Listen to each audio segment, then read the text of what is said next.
ብዙ ሰዎች መካሪ ነህ ይሉኛል። ያው ስመክር ህይወቴ ስለተቃና ሁሉም ነገር ስላስተካከልኩኝ ሳይሆን ካስተካከልኳት ከድሮ ማንነቴ ተነስቼ ነው ያረምኳትን ነገር መመክረው። እናም ያንተ ምክሮች ደግሞ በንግግር ብቻ ሳይሆን በመዝሙርም በጣም ብዙ ሰዎች አክመሃል መንፈሳቸው እና በጣም ትልቅ መካሪ ነህ ልልህ ፈልጋለሁ በኔ መነጽር በብዙ ኢትዮጵያውያን መነጽርም። እና አንዲት ጥያቄ ደግሞ በህይወትህ በጣም ከባድ የምትላት ቀን መቼ ነች? ስለዛች ቀን ብትነግረን በጣም ደስ ይለኛል። እውነት ነው ማልዋሽህ። አሁን ወዳለሁበት ገብረያንስ ወደ መዝሙር ዓለም ለመሻገር የሄድኩባቸው ሁኔታዎች አሉ። አሁን እኔ ወደ ኋላ ተመልሼ አማርኛ ያፍታታው አልነግርህም፣ ታውቀዋለህ። ከ12ኛ ክፍል ሲኤልሲ ውጤት በኋላ የነበረው ህይወት በጣም ከባድ ነበር። እኛ የመንግስት ተማሪዎች ነን እንደምታውቀው የነበር ነው ሶሪ። እና በዛን ጊዜ እኛ መንግስት ጋር ስለምንኖር ስንበላም ስንጠጣም ከመንግስት ተመድቦ የሚመጣው ባጀት ነው የምንኖረው። ከዛ በኋላ ያ ነገር ሲቆም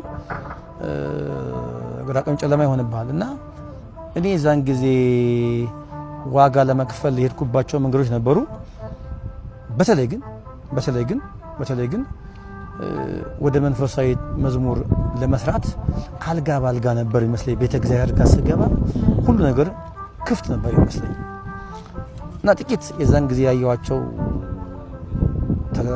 ፈተናዎች አልደብቅህም አሁን የማየውን ገብረያንስ አሁን ያለውን ገብረያንስ ይመጣል ብዬ ያላሰብኩባቸው ቀናት ነበሩ። ይሄ በጣም ማረሳው ቀን ነው። እሱ ቀን 2002 ላይ በተለይ ይሄ ያ አመት ለኔ በጣም ከባድ አመት ነበር። ምናልባትም ተስፋ ቆርጬም ወደ ሌላ መንገድ ራሴን ማላየው ብዬ ያሰብኩባቸው ቀናት ነበሩ።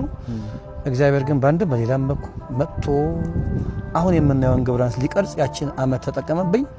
አሁን ዛሬ የምታየውን ሰው ታያለህ። ስለዚህ ያ ቀን እኔ ከኤስኤልሲ ውጤት በኋላ ያለው ገብረያንስን አሁን የምናየውን ለማግኘት የተከፈለው ዋጋ ለኔ የመጨረሻ ተስፋ የቆረጥኩበትን ቀን ነው።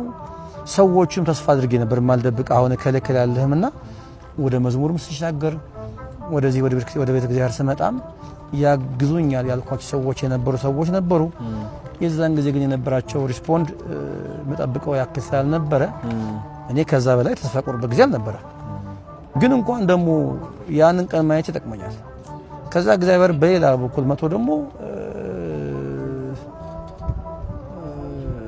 ሰው አስነሳ እና አሁን የምናየውን ገብረያንስ ቀስ በቀስ ለማየት ደርሰናል። እና ያቺ አመት